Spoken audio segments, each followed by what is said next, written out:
Merhaba, Burcu Koşar Vokal Stüdyo'ya hoş geldin. Vokal teknik analizleri yaptığım bu seride bugün Türk sanat müziği sanatçısı Ayşen Birgör'ün vokal tekniğini inceleyeceğiz.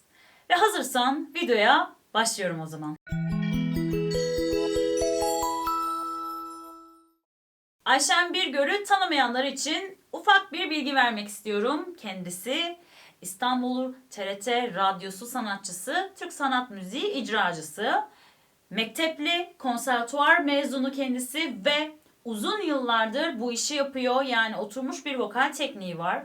Özellikle klasik Türk müziği, Türk müziği ve arabesk fantezi üzerindeki stillerde bir ustalığı var. Ondan öğrenecek çok şeyimiz var. Ayşen Birgör bu konuda bize bu videoda güzel dersler verecek. Eğer bu tarzlarda söylüyorsan bence videonun sonuna kadar izlemelisin. Ve hemen videoyu başlatıyorum arkadaşlar.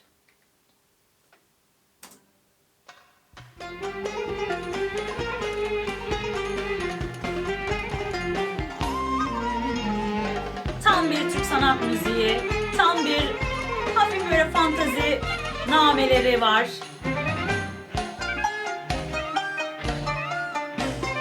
Staccatolu.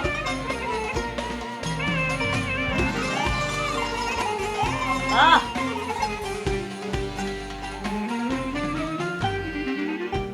Unuturum diye yorma kendini. Her sevenle beni bir tutamaz. Mix sesle başladı. Bu kadar yürekten Göğüs sesiyle ilerliyor. seni. Namenin temizliği. Öyle kolay değil, unutamazsın, unutamazsın.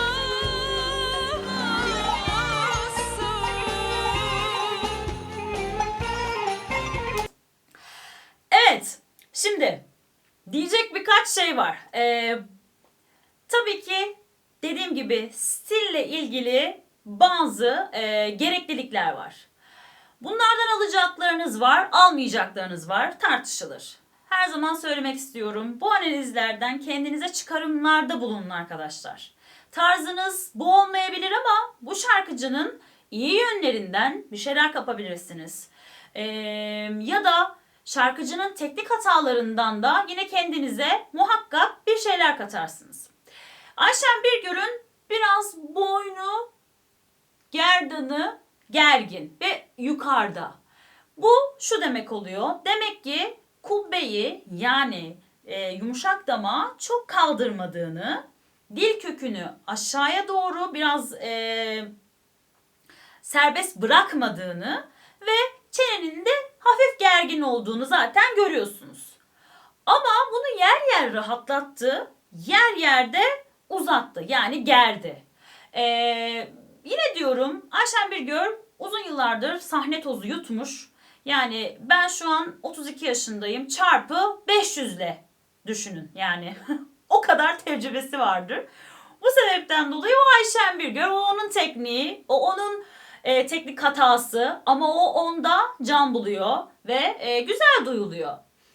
Nasıl düzeltilebilir ya da nasıl teknik olarak doğrusu elde edilir? Kesinlikle kafanız böyle duracak arkadaşlar. Yani yıllar sonra bir gün böyle mi söylüyorsanız böyle gireceksiniz. Unuturum diye yorma kendini. Çok güzel bir artikülasyon var. Değil mi? Tane tane her harf, her hece sanki böyle vurgu vurgu geliyor. Bu çok büyük bir artı. Demek ki Türkçeyi çok güzel konuşuyor Ayşen Birgör. Ve bazı yerlerde de hafif böyle geriye atıyor. Ki bunu işte arabesk fantazi söyleyen ben genelleme yapacağım burada. Elbette kaideyi bozmayan kişiler vardır ama genelde sesi biraz arkaya atmak arabeskin sanki birinci kuralı. Hani oraya atınca arabesk söylüyor kişiymiş gibi bir nasıl diyebilirim bir tını elde ediyor. Ve böyle bir algı var ve böyle bir kulak alışkanlığı var. Mesela her sevenle beni diye arkaya gidiyor bu i. Her sevenle beni diye öne gitmiyor beni diye arkaya gidiyor. Yani dediğim gibi bu stilin gerekliliği olabilir, bu tarz olabilir, bu alışkanlık olabilir ama şöyle düşünün, siz bunu da yapın, bunu da yapın, ikisinden birisini istediğiniz zaman seçersiniz. Teknik sizin yönetiminizde olmalı. Sürekli aynı hata ne yazık ki teknik hata oluyor. Ve bakalım Ayşen Bigör meyanda yani tizlerde neler yapacak. Yıllar sonra bir gün seni anarsam, Evet, kulaklarım mix çıktı burada. değil, kalbin çınlasın. Biraz sıkıştı çın derken. Ardından bakıp da öylece Çağlar biraz kapalı. gözlerimde Geriye gitti. donmuş iki damla su. Ama tertemiz nameler. Damlasın, gözlerimde donmuş. Bakın bu ton çok iki güzel. damlasın.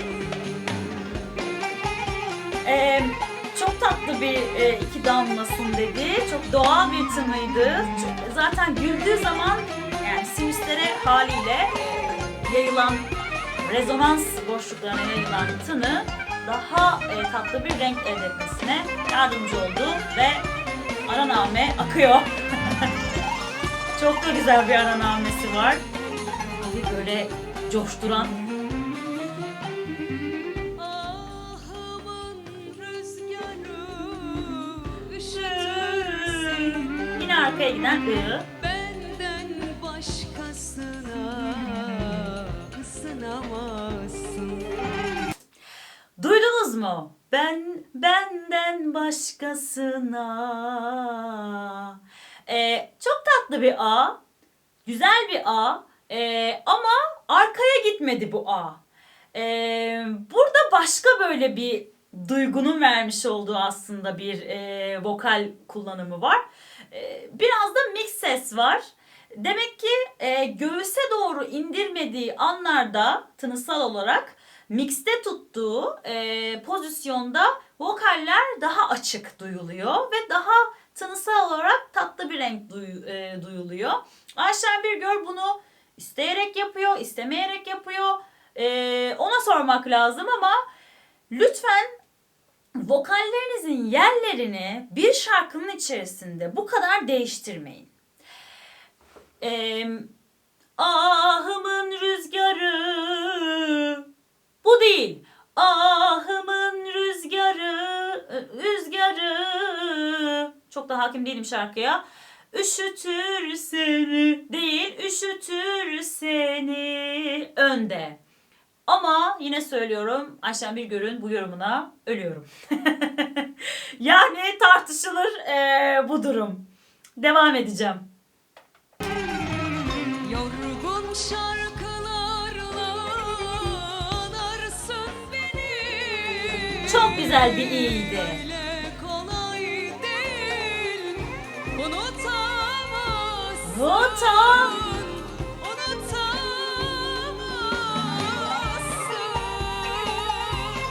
Yine bu pozisyon geldi. Çene serbest değil. Yıllar sonra bir gün seni anarsam. Evet işte güzel bir kurtarış. Kulaklarım A'yı genişletti fark ettiyseniz. kalbin çınlasın. Neye tutundu? Ardından bakıp da öylece kalan gözlerimde donmuş Donmuş. Çok güzel bir grisan dolu bir oydu o. iki damlasın,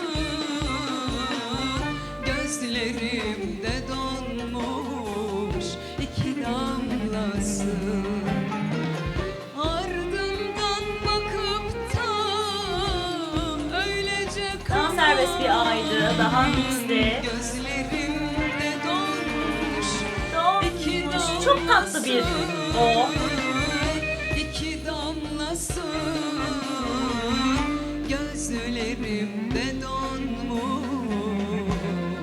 Ve göğüslenince iki damlası. Hafif bir mix sesle de bitirdi. Evet, Ayşen Birgör çok kafa tınılarına çıkmadı. Yoğun göğüs ve göğüs destekli bir mix ses kullandı. Anladığım kadarıyla da 4 ses, 5 ses söylemiş, sol karar. Makamını bilmiyorum eserin ama tizlerde sanırım do görüyor. 5. oktav do gördü şarkının meyanı. Eğer Ayşen Birgör'ün ses rengi nedir diye sorarsanız arkadaşlar bu performanstan anlayamayız. Çünkü tınısal olarak sadece 2 bölgeyi kullandığı için tiz tonları işte kafa renklerini duymadığımız için ona bir etiket koymak çok yanlış. Yani göğüs sesini duyduk ay mezzo. Yok öyle bir dünya. O zaman her göğüs tınısı olan mezzo olur. Böyle bir sınıflandırma hatalıdır, yanlıştır arkadaşlar. O yüzden Ayşen Birgör burada yoğun göğüs sesiyle mix sesi karıştırarak çok güzel bir icrada bulundu. Nameleri tertemiz, artikülasyon tertemiz. Bununla beraber evet boyunda bir tık gerginlik var. Ama bir şekilde kotarıyor. Çünkü o Ayşen Birgör. Dediğim gibi tecrübe var ve oturmuş bir vokal tekniği var. Ondan öğrendiğimiz bence bu videoda çok şey var. Kendinize çıkarttığınız eminim derslerde vardır. Dediğim gibi her şarkıcı, her teknik mükemmel olamaz. Dört dörtlük olamaz. Olsaydı zaten yani insan olmazdık diye düşünüyorum. Adı üstünde şaşarız, beşeriz. O yüzden Ayşen Birgör burada bize çok güzel bir yolculuğa çıkarttı bizi. Güzel bir tınıyla, güzel bir duyguyla bir icrada bulundu. Ve ben dinlerken çok büyük keyif aldım. Umarım sizler de keyif almışsınızdır. Bu videoyla ilgili diyeceklerim bu kadar arkadaşlar.